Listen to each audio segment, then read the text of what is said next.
오늘은 복음을 부끄러워하는 사람들이라는 제목으로 여러분과 함께 은혜를 나누려고 합니다. 지난주부터 계속 로마서 강해를 하고 있습니다. 사도 바울이 로마에 있는 그리스도인들한테 이 복음이 무엇인가, 복음에 대해서 알려주기 위해서 쓴 편지가 바로 이 로마서다 이렇게 말씀드렸죠. 바울은 로마서에서 자기가 하나님의 복음을 전하는 자로 하나님께서 자기를 선택하셨다 이렇게 이야기하고 있습니다. 자, 하나님의 복음이 제가 뭐라 그랬죠? 하나님의 복음이 뭐라 그랬습니까? 하나님의 복음의 그 내용이 뭐라 그랬죠? 예수 그리스도, 하나님의 아들 예수 그리스도에 대한 이야기가 바로 하나님의 복음이다 이렇게 말씀드렸습니다. 그래서 예수가 빠진 설교, 예수가 빠진 예배는 설교가 아니고 예배가 아니다 이렇게 말씀드렸죠. 여러분 기억하십니까? 또 하나 복음을 우리가 들을 때 어떤 마음으로 들어야 되는가? 순종하는 마음으로 들어야 된다 이렇게 말씀드렸습니다. 예수님께서 귀 있는 자는 들으라 이런 말씀을 자주 하셨는데 귀 있는 자는 들으라 그 말씀이 그냥 귀로만 들으라는 그런 뜻이 아니라 그랬잖아요. 말씀을 듣고 그 말씀대로 행하라는 의미를 갖고 있다 이렇게 말씀드렸습니다. 신명기 6장 4절에 보면 이스라엘아 들으라 하나님 여호와 하나님은 오직 유일한 여호와시니 너는 마음을 다하고 뜻을 다하고 힘을 다하여 내 하나님 여호와를 사랑하라 이렇게 말하고 있습니다. 이때 들으라 이스라엘아 할 때 이 들으라라는 말이 히브리 말로 쉐마라고 합니다. 쉐마. 이 쉐마라는 말은 그냥 귀로만 듣는 것이 아니라 듣고 순종하라는 의미입니다. 그래서 성경에서 듣는다라는 것은 그냥 귀로만 듣는 것이 아니라 듣고 순종하는 것까지, 듣고 행하는 것까지 가야 그때 비로소 듣는다라고 말할 수 있습니다. 그런 의미에서 지난주에 제가 말씀과 복음의 차이가 있다고 말씀드렸잖아요. 말씀과 복음의 차이가 뭐라고 그랬습니까? 말씀을 들을 때 순종하는 마음으로 듣지 않으면 그게 그 말씀이 복음이 되지 않는다 이렇게 말씀드렸죠. 말씀이 내 마음에 들어와서 그 내 마음에 응해야지만, 내 삶에 응해야지만 그게 바로 비로소 복음이 됩니다. 예수님의 비유 중에 두 아들의 비유가 있죠. 아버지가 있는데 두 아들이 있었다. 근데 큰아들한테 아버지가 얘야 네가 포도원에 가서 좀 일 좀 해야 되겠다. 포도원에 가서 일을 해라. 그랬더니 그 큰아들이 알겠습니다. 그리고 결국 포도원에 안 갔습니다. 근데 둘째 아들한테 이제 둘째 아들을 불러서 얘야 포도원에 가서 일 좀 해라 그랬더니 그 둘째 아들이 싫습니다 그랬다가 나중에 뉘우치고 갔다는 겁니다. 그러면서 예수님께서 뭐라고 말씀하시는가 하면 이 두 아들 중에 누가 아버지의 뜻대로 행하였느냐 이렇게 물어보십니다. 이 말을 다른 말로 하면 누가 아버지의 말에 순종했냐 이거죠. 누가 순종했습니까? 큰아들입니까? 작은아들입니까? 작은아들이 순종했죠. 그러니까 그 순종이라는 건 뭐냐? 결국 행위가 따라가야 된다. 행위가 수반되는 것이 바로 순종이다 이렇게 우리가 볼 수 있습니다. 그래서 믿음은 바로 순종입니다. 여러분 이거 아멘입니까? 믿음은 그 순종입니다. 제가 평신도 시절에 다니던 교회가 있었어요. 근데 그 교회 목사님이 설교할 때마다 강조하신 말씀이 있었습니다. 그게 뭐였는가 하면 사람이 착한 일 한다고 구원받는 게 아니다. 착한 일 한다고 천국 가는 게 아니다. 오직 예수를 믿어야만 천국 간다. 그 말을 거의 귀가 따갑게 제가 들었습니다. 여러분 이거 어떻게 생각하세요? 아멘입니까? 자신이 없으세요? 네. 착한 일 한다고 우리가 구원받는 게 아니죠. 네. 착하게 산다고 해서 천국 가지 못합니다. 오직 예수를 믿어야만 천국에 갑니다. 여러분 이거 아멘이죠? 그런데 그 목사님이 노래 삼아서 계속 그렇게 착한 일 해서 천국 가는 게 아니다. 예수를 믿어야만 천국 간다 이렇게 말씀하셨는데 정작 그 예수를 믿는다는 게 뭐냐 거기에 대해서는 말씀 안 해주셨어요. 여러분 예수 믿는다는 게 뭡니까? 예수 믿는다는 게 뭡니까 여러분? 매 주일마다 교회에 와서 열심히 예배드리고 찬양하고 그렇게 종교 생활을 열심히 하는 게 예수를 잘 믿는 겁니까? 예? 여러분 어떻게 생각하세요? 열심히 종교 생활하는 게 그게 예수를 잘 믿는 건가? 그거 아닙니다 여러분. 우리 삶이 예수로 인해서 변해야 됩니다. 예수로 인해서 우리 삶이 변해야 됩니다. 그래야만 우리가 예수를 믿는 것입니다. 예를 들면 어떤 사람이 교회를 열심히 다닙니다. 10년, 20년. 신앙생활을 오래 한 사람이 집사가 되고 권사가 되고 장로가 돼서 교회에서 아주 중직으로 열심히 신앙생활을 잘하는 사람이 있다고 생각해 보세요. 그런데 그 사람이 교회 밖에서 행동은 전혀 예수 믿는 사람 같지가 않은 겁니다. 그럼 그 사람이 예수를 믿는 사람일까요, 여러분?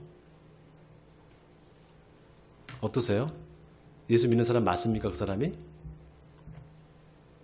아닙니다, 여러분. 아니에요. 저 사람은 참 믿음은 좋은데 저 사람 행위가 없네. 또는 저 사람 참 믿음은 대단한데 행위가 따라주질 않네. 여러분 이런 말이 성립되는 말일까요? 그런 말이 성립이 안 됩니다, 여러분.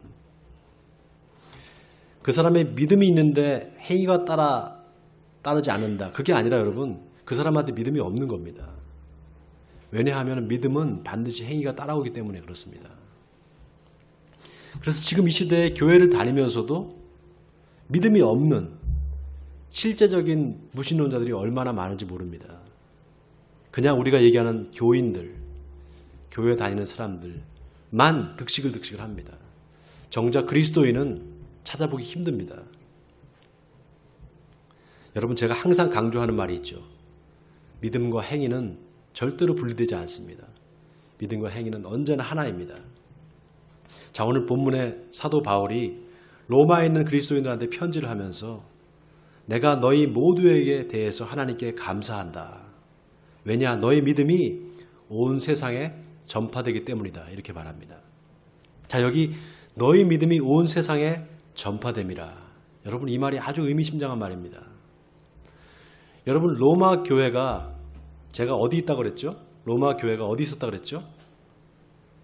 로마 교회가 지상에 있지 않았습니다. 로마 교회가 다 지하에 있었어요. 지하 감옥, 지하 무덤에 카타콤베라는 곳에 그 사람들이 교회를 세우고 거기서 신앙생활을 했습니다. 그때는 지금처럼 전도지를 나눠주면서 예수 믿으세요 이렇게 할 수도 없었죠. 그리고 예수 믿으세요 하면 바로 붙잡혀가서 죽음을 당했습니다. 그런데 어떻게 그 사람들의 그 믿음이 전 로마에, 전 세계에 이렇게 퍼질 수 있었을까요? 어떻게 그렇게 그 사람들의 믿음이 세상에 퍼질 수 있었을까요? 그 로마 교회 사람들의 삶이 달랐기 때문입니다. 여러분, 로마에 살던 그리스도인들은 주로 어떤 사람들이었는가 하면 주로 노예들이었습니다. 주로 주인 밑에서 종살이 하던 노예들이었어요. 그 사람들이 먼저 예수를 믿었습니다. 그런데 보세요. 그 주인 집에서 종으로 일하던 사람들이 예수를 믿고 나니까 그들의 태도와 삶이 변한 것입니다. 옛날에는 주인이 뭘 시키면 불평을 하고 말도 잘 안 듣던 사람들이 예수를 믿고 난 다음에 주인의 말에 절대적으로 복종을 하는 겁니다. 주인이 뭘 맡기면은 충성되이 그 일을 열심히 하는 겁니다. 그러니까 그 주인들이 보기에 이 종들이 좀 변했다 이렇게 생각하지 않겠습니까? 여러분, 예수님이 복음서에 보면 누가 너희더러 오리를 가자 하면 십리를 같이 가져오거라. 그리고 누가 너희한테 속옷을 달라면 겉옷까지 벗어주라. 이렇게 말씀하셨습니다. 로마 교회 교인들이 바로 그렇게 살았던 것입니다. 그러니까 주인들이 도대체 이게 어떻게 된 일이냐. 이 사람들이 어떻게 이렇게 변할 수가 있느냐. 도대체 얘들이 뭘 믿는 거냐. 이렇게 생각하지 않았겠습니까? 그래서 종들을 불러다 물어봤겠죠. 도대체 너희들한테 무슨 일이 일어나는 거냐. 그때 이 종들이 내가 예수를 믿게 됐습니다. 예수를 믿고 나니까 내가 이렇게 변했습니다. 당신도 예수를 한번 믿어보세요. 이렇게 말했던 겁니다. 여러분, 복음이 뭐라 그랬습니까? 복음이 누구에 대한 이야기라고요? 예수에 대한 이야기다. 그래서 이들은 예수님이 누구신지, 왜 예수님이 십자가에 돌아가셨는지 그 예수님에 대한 이야기를 자기 주인들한테 한 겁니다. 그러니까 그 예수에 대한 이야기를 듣고 주인들이 그 복음을 받아들인 것입니다. 그래서 로마가 다 뒤집어진 것입니다. 그래서 복음이 전 세계에 전파되기 시작했던 것입니다. 여러분, 생각해 보세요. 로마 교인들의 삶이 세상 사람들과 똑같았다면 그랬겠습니까? 복음이 전파됐겠습니까? 아마 그럴 수 없었을 겁니다. 로마 교인들의 삶이 다른 사람들과 달랐던 것입니다. 자, 여기에 오늘 본문에서 하나님이 주시는 메시지가 있습니다. 자, 우리 같이 한번 본문 8절에서 10절까지 우리 같이 한번 한 목소리로 읽어보겠습니다. 8절에서 10절까지입니다. 시작. 먼저 내가 예수 그리스도로 말미암아 너희 모든 사람에 관하여 내 하나님께 감사함은 너희 믿음이 온 세상에 전파됨이로다. 내가 그의 아들의 복음 안에서 내 심령으로 섬기는 하나님이 나의 증인이 되시거니와 항상 내 기도에 쉬지 않고 너희를 말하며 어떻게 하든지 이제 하나님의 뜻 안에서 너희에게로 나아갈 좋은 길을 얻기를 구하노라. 여러분, 사도 바울은 계속해서 로마 교회를 방문하고 싶어 했습니다. 몇 번 로마 교회에 가려고 시도를 했습니다. 그런데 여의치가 않았습니다. 그래서 오늘 여기 보면 어떻게 하든지 내가 하나님 뜻 안에서 너희에게로 나아가길 길을 구하노라 이렇게 말하고 있습니다. 여러분, 왜 이렇게 사도 바울이 로마 교회에 가고 싶었을까요? 로마 교회 교인들이 어떻게 사는지 보고 싶었던 겁니다. 도대체 이 사람들이 어떻게 살길래 그런 핍박 가운데서도 믿음을 지킬 수 있는 건가? 정말 한번 방문해보고 싶다. 이런 마음이 들었던 겁니다. 그래서 하나님의 뜻 안에서 너희에게로 나갈 길 좋은 길 얻기를 구하노라 이렇게 말하고 있습니다. 자, 그 다음 11절에도 보면 내가 너희 보기를 간절히 원하는 것은 어떤 신령한 은사를 너희에게 나누어 주어 너희를 견고하게 하려 함이니 이렇게 말합니다. 자, 여기 어떤 신령한 은사라는 게 여러분 뭘까요? 어떤 신령한 은사를 너희에게 나누어 주고 싶다 이렇게 말합니다. 여기 신령한 은사라는 게 뭘까요, 여러분? 이 은사라는 말이에요, 여러분. 헬라 말로 카리스마 이렇게 말합니다. 카리스마. 저 사람 카리스마가 있네 이렇게 말하잖아요. 그 카리스마라는 말이 무슨 뜻인가 하면 은사라는 뜻입니다. 그런데 이 카리스마라는 말이 어디서 나왔는가 하면 은혜라는 말에서 나왔어요. 은혜. 은혜가 헬라 말로 카리스입니다. 카리스. 그러니까 그 카리스가 바로 이 카리스 은혜로부터 이 은사라는 말이 나왔습니다. 그러니까 은사는 뭡니까? 은혜에 은혜 받은 결과물이죠.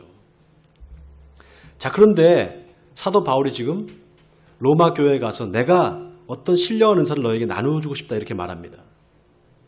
자, 이 신령한 은사라는 게 과연 뭘까? 저는 이 신령한 은사가 무슨 병 고치는 신유의 은사라든지 귀신을 쫓는 은사라든지 그런 은사를 이야기하는 게 아니라고 생각합니다. 사도 바울이 얘기하는 은사는 자기가 어떻게 예수님을 믿게 됐는지, 자기가 어떻게 은혜를 경험하게 됐는지, 그거를 자기가 받은 은혜를 로마 교인들과 함께 나누고 싶었던 겁니다. 그래서 오늘 본문 12절에 보면 뭐라고 말하는가 하면 이는 너희와 나의 믿음으로 말미암아 피차 안위함을 얻으려 함이라 이렇게 말합니다. 자, 피차 안위함을 얻고자 한다. 너희의 믿음과 나의 믿음으로 말미암아. 그러니까 이건 무슨 말입니까? 바울이 내가 어떤 신령한 은사가 있다. 내가 어떤 놀라운 교리가 있다. 그래서 너희들을 가르치러 가고 싶다. 그런 뜻이 아니라는 겁니다. 내가 기독교에 심오한 그런 교리를 알고 있으니까 그거를 가르치러 가겠다. 그게 아니라 누가 누구를 가르치는 것이 아니라 함께 믿음 안에서 함께 은혜 받은 것을 나누고 싶다 이 말입니다. 지금으로 이야기하면 뭡니까 이게? 신앙 간증이죠. 내가 받은 은혜, 내가 경험한 하나님의 그 놀라운 은혜를 너희들과 함께 나누고 싶다 이거죠. 여러분, 우리가 이 로마서를 기독교의 교리를 아주 함축적으로 담고 있는 아주 놀라운 교리서다 이렇게 말합니다. 그런데 여러분, 이 사도 바울이 이 로마서를 쓸 때 책상 앞에서 신학서적 뒤져가면서 그렇게 쓴 편지가 아닙니다. 이거는 정말 치열한 선교 현장에서 사도 바울은 이 편지를 썼습니다. 여러분, 우리가 기독교를 말씀의 종교다 이렇게 말합니다. 말씀의 종교다. 이 말은 말씀으로부터 시작한다는 겁니다. 이 종교가, 기독교라는 종교가. 그렇다고 해서 말씀만 들으면 그러면 되는 거냐? 그게 아닙니다, 여러분. 말씀을 듣고 행한 결과가 있지 않겠습니까? 말씀을 듣고 행한 결과, 그 결과가 바로 복음입니다, 여러분. 여러분, 제가 말씀드렸죠? 말씀과 복음의 차이가 있다고. 말씀이 말씀으로 그냥 그치면 안 됩니다. 말씀이 복음이 돼야 됩니다.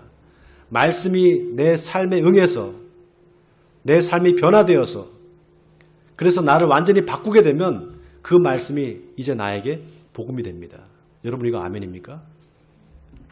그래서 그 말씀, 복음이 된 그 말씀을 내가 전하는 것, 그게 바로 복음 전도입니다.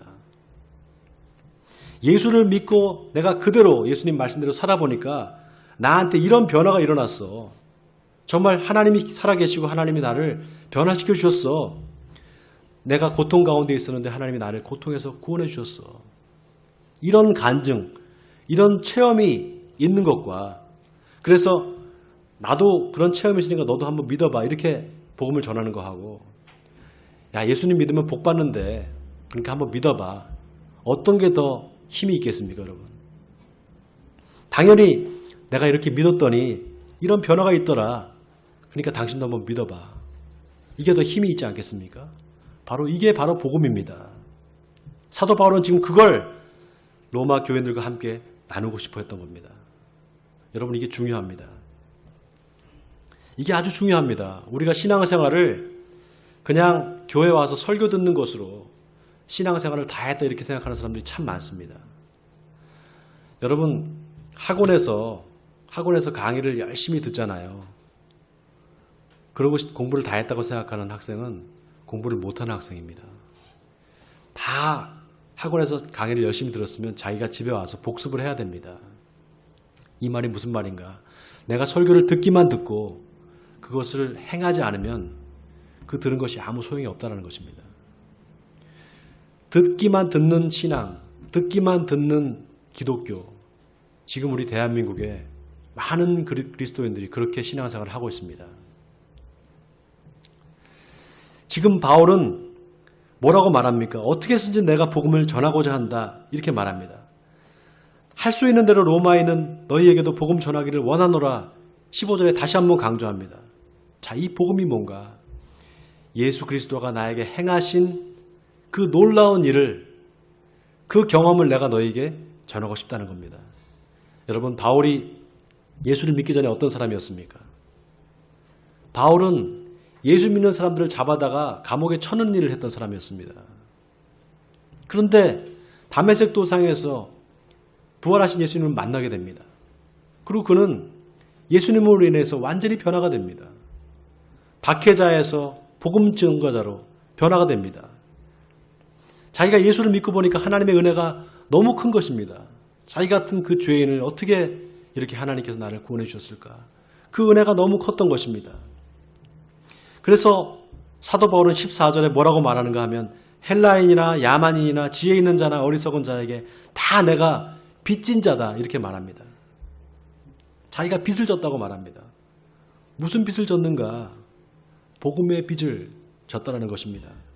그래서 바울은 마치 큰 빚을 지고 그것을 다 갚아야 되는 사람처럼 정말 미친 듯이 정말 혼신을 다해서 복음을 전했습니다. 여러분 바울이 없었다면 사도 바울의 전도 여행이 없었다면 지금 우리는 예수를 믿지 않았을 겁니다. 아마 믿지 못했을 겁니다. 사도 바울이 세상 끝까지 가서 복음을 전하겠다는 마음을 먹고 그렇게 전했기 때문에 지금 저와 여러분이 있는 것입니다. 정말 사도 바울은 강박적으로 복음을 전했습니다. 고린도 9장에 보면 내가 복음을 전할지라도 자랑할 것이 없으면 내가 부득불할 일임이라 만일 복음을 전하지 아니하면 내게 화가 있을 것이로다. 심지어 이렇게 말합니다. 그 정도로 바울은 복음 증거에 충성을 다하고 최선을 다했던 것입니다. 여러분 복음을 전하지 않고는 못 배기는 사람, 그 사람이 바로 예수를 제대로 만난 사람입니다. 여러분 정말 복음을 내가 알고 복음의 능력을 체험하면 그 사람은 복음을 전하지 않고는 못 배깁니다. 입만 열면 예수 이야기가 나와야 됩니다. 입만 열면 성경 이야기를 하게 되어 있습니다. 정말 복음을 만난 사람이라면, 정말 예수를 경험한 사람이라면 그렇게 변화가 되는 것입니다. 자, 그래서 바울이 뭐라고 말을 하는가? 오늘 16절을 우리 같이 또 읽겠습니다. 한 목소리로 읽겠습니다. 16절입니다. 시작. 내가 복음을 부끄러워하지 아니하노니 이 복음은 모든 믿는 자에게 구원을 주시는 하나님의 능력이 됨이라. 먼저는 유대인에게요 그리고 헬라인에게로다. 자, 여기 내가 복음을 부끄러워하지 않는다. 바울의 이 고백이 아주 의미심장합니다, 여러분. 요즘에 자기가 예수 믿는 거를 말 안 하고 그냥 조용히 교회 다니는 사람들 참 많습니다. 그래서 몇 년을 만나고 알고 지내던 사람인데 저 사람이 예수 믿는 사람이었나? 이렇게 나중에 알게 되는 그런 경우가 참 많습니다. 왜 그런가? 서로 예수 믿는다는 걸 얘기 안 하는 겁니다. 왜 얘기를 안 할까요, 여러분? 내가 예수 믿는다는 거를 내가 얘기를 안 하는 겁니다. 다른 사람도 나한테 얘기를 안 하는 겁니다. 왜 그럴까요? 알면 서로 불편하거든요. 서로 불편합니다. 술도 좀 먹고 싶고, 죄도 좀 짓고 싶고, 나쁜 짓도 좀 하고 싶은데 내가 예수 믿는다는 거를 사람들이 알게 되면 내가 못하니까, 내 행동에 제약이 되니까, 그러니까 말을 안 하는 겁니다. 그러니까 아무도 내가 예수 믿는 사람인지를 몰라요. 여러분, 예수 믿는다면서 다른 사람이 내가 예수 믿는 것을 모른다. 여러분, 그거 자랑 아닙니다. 부끄러운 일입니다, 여러분. 자기 행위가 온전하지 않으니까 어디 가서 예수 믿는다는 소리를 못하는 겁니다. 부끄러운 겁니다. 그러니 어떻게 전도가 되겠습니까? 이게 말하자면 복음을 부끄러워하는 거죠. 자기 행위가 온전치 않기 때문에 복음을 부끄러워하는 것입니다. 여러분, 복음이 뭐에 대한 이야기라고요? 예수 그리스도. 자, 그러니까 복음을 부끄러워한다는 건 뭡니까? 예수 그리스도를 부끄러워한다는 겁니다. 누가복음 8장 28절에서 예수님이 뭐라고 말씀하시는가 하면, 누구든지 이 음란하고 죄 많은 세대에서 나와 내 말을 부끄러워하면 인자도 아버지의 영광으로 거룩한 천사들과 함께 올 때 그 사람을 부끄러워하리라. 이렇게 말씀하셨습니다. 여러분, 사람이 떳떳하면 부끄러울 게 없습니다. 왜 부끄러워하는가? 죄가 있기 때문에 부끄럽습니다. 아담이 선악과를 따먹고 하나님이 아담아 아담아 부를 때 아담이 어떻게 행동합니까? 부끄러워서 숨습니다. 옛날에는 벗고 다니는데 전혀 부끄러운 게 없었는데 왜 갑자기 부끄러워졌을까요? 여러분, 이게 옷을 입지 않아서 부끄러운 게 아닙니다. 하나님 앞에서 죄를 지었기 때문에 부끄러워지기 시작한 겁니다. 그래서 믿는 사람이 복음을 부끄러워한다? 믿는 사람이 예수 믿는다는 사실을 이야기하기를 꺼려한다? 뭔가 떳떳하지 못한 겁니다. 여러분, 어떠세요? 세상 사람들 앞에서 떳떳하게 나 예수 믿는다 이렇게 자신 있게 말할 수 있습니까? 교회를 20년 다녔는데 주변에 아무도 내가 예수 믿는 사람인지를 몰라. 그 사람 문제가 있는 사람입니다. 여러분, 왜 사람들이 큰 교회 가는 줄 아세요? 왜 큰 교회를 갈까요, 사람들이? 이유가 있습니다. 자기를 알리고 싶지 않은 겁니다. 그냥 숨고 싶은 거예요. 그 군중 속에. 그냥 조용히 갔다가 조용히 옵니다. 아무도 내가 예수 믿는지를 모르는 게 좋은 거예요. 왜냐? 예수 믿는다고 하면 마음대로 살 수 없거든요. 자유가 없거든요. 만약에 내가 예수 믿는 거를 알리고 싶지 않다, 그래서 숨기고 싶다, 그런 사람은 예수님이 다시 오실 때 그 사람을 부끄러워할 것입니다. 요한복음 19장 23절에 보면 로마 병사들이 예수님을 십자가에 못 박은 다음에 예수님의 겉옷을 네 깃으로 쪼개서 자기들이 갔습니다. 그리고 속옷도 벗겨서 그것도 취하였다 이렇게 기록되어 있습니다. 그러니까 예수님은 십자가상에서 옷 하나 걸치지 않고 십자가에 돌아가신 겁니다. 못 박혀서. 얼마나 부끄럽고 창피한 그런 것입니까? 많은 사람들 앞에서 옷 하나 걸치지 않은 채 십자가에 못 박아 죽는 그 모습 한번 생각해 보세요, 여러분.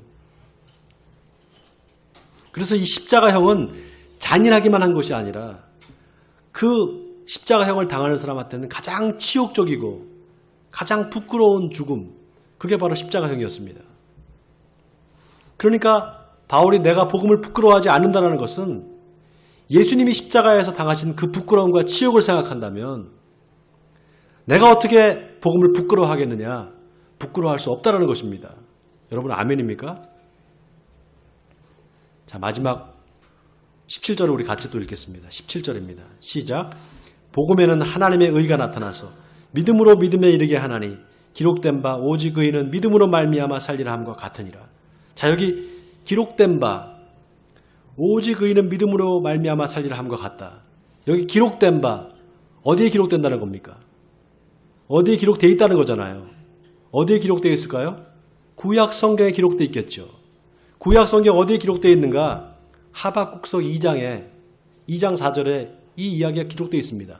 오직 의인은 믿음으로 말미암아 산다. 이 말이 하박국서 2장 4절에 기록되어 있어요. 근데 여러분 하박국서가 구약 성경이잖아요. 구약 성경은 뭘로 쓰여져 있습니까? 히브리어로 쓰여져 있어요. 신약 성경은 헬라어로 쓰여져 있고. 그럼 히브리어로 이 믿음이란 말이 어떤 단어로 쓰였는가를 봐야 됩니다. 어떤 단어로 쓰였는가 하면 이 믿음이란 말이 에무나라는 말로 쓰였어요. 에무나. 근데 이 에무나라는 단어가 믿음이라는 뜻도 있지만 또 다른 뜻이 있습니다. 충성, 성실 이런 뜻이 있습니다. 자, 그러니까 보세요. 복음에는 하나님의 의가 나타난다. 그래서 믿음으로 믿음에 이르게 한다. 그랬잖아요. 자, 그러면 하나님의 의가 뭘까요, 여러분? 하나님의 의. 하나님의 의로우시죠. 하나님의 의로우심. 그 하나님의 의로우심은 뭐냐? 바로 예수 그리스도입니다. 여러분, 예수 그리스도예요. 정확하게 말씀드리면 예수님이 보여주신 그분의 삶, 예수님의 삶이 바로 하나님의 의입니다. 그러니까 복음에는 하나님의 의가 나타난다. 이 말은 복음에는 하나님의 아들 예수 그리스도의 삶이 그대로 들어있다. 그대로 나타난다. 이 말입니다. 그래서 그 예수 그리스도의 삶이, 그 복음이 사람들로 하여금 믿음으로 믿음에 이르게 한다는 것입니다. 믿음으로 믿음에 이르게 한다는 것은 예수님의 삶을 본받게 된다는 것입니다. 그래서 예수를 믿으면 하나님 앞에서 어떤 사람이 되는가? 성실한 사람이 됩니다. 충성스러운 사람이 됩니다. 이걸 다른 말로 하면 예수 그리스도를 내 삶에서 자꾸 드러나게 된다. 자꾸 자랑하게 된다는 것입니다. 부끄러워하는 것이 아니라 예수님의 삶을 자꾸 자랑하게 되고 자꾸 예수님의 이름을 드러내게 된다는 것입니다. 제가 신앙생활을 할 때 제가 평신도 시절에 다니던 교회에 있다 그랬죠. 그 목사님이 늘 저한테 설교 시간에도 항상 그렇게 말씀하셨어요. 믿음으로 구원을 받는 것이지 행위로 구원받는 게 아니라고. 믿음만 있으면 된다고. 제가 신앙생활할 때 귀가 따갑도록 들었습니다. 그 교회 목사님이 그렇게 가르쳤습니다. 아마 여러분들 많은 교회 목사님들이 지금도 그렇게 가르치고 계십니다. 아마 그렇게 많이 들어보셨을 겁니다. 믿음으로 구원받지 행위로 구원받는 게 아니라고. 맞습니다, 여러분. 믿음으로 구원받는 건 맞습니다. 행위로 구원받지 않습니다. 우리가 믿어야지만 구원받습니다. 그런데 그 믿음이 어떤 믿음인가? 그게 중요합니다. 어떤 믿음인가? 예수 그리스도를 믿는 믿음입니다. 예수 그리스도를 믿는 믿음은 그럼 어떤 믿음인가? 예수 그리스도의 삶을 따라가는 믿음입니다. 여러분 아멘입니까? 예수 그리스도의 삶을 따라가는 믿음, 그게 진정한 믿음입니다. 복음서에 보면 어떤 율법사가 예수님한테 와서 선생님이여 구원받은 자가 많습니까? 구원받을 사람이 많습니까? 이렇게 물어봅니다. 그때 예수님이 많다 적다 즉답을 하지 않으세요. 뭐라고 말씀하시는가 하면은 좁은 길로 들어가기를 힘쓰라고 말씀하셨습니다. 여러분 그냥 천국 가는 거 아닙니다. 힘써야 됩니다. 힘써야 돼요. 좁은 문으로 들어가기를 힘써야 됩니다. 여러분 좁은 문에 어떤 사람이 들어갈 수 있을까요? 이 좁은 문에 어떤 사람이 들어갈 수 있을까요? 덩치가 큰 사람 못 들어갑니다. 뚱뚱한 사람 못 들어가요. 몸집을 줄여야 됩니다. 이걸 또 살 빼라는 의미로 잘못 알아듣신 분이 있어요. 살 빼라는 게 아닙니다, 이게. 여러분이 갖고 있는 소유, 여러분이 갖고 있는 그 모든 것, 그거 의지하지 마시기 바랍니다. 예수 그리스도만 의지해야 됩니다.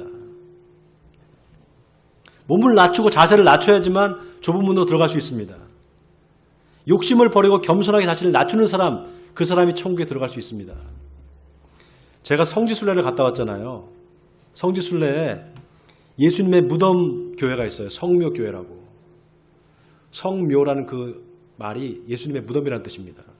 골고다 언덕 끝에 가면은 예수님이 십자가에 달려 돌아가신 곳이 있어요. 거기에 예수님의 무덤이 있습니다. 근데 그 무덤이 얼마나냐면은 우리 교회 한 3분의 1만 해요. 그러니까 무덤 위에다가 그냥 이렇게 지붕을 올려서 그 지붕을 만든 거예요. 교회를.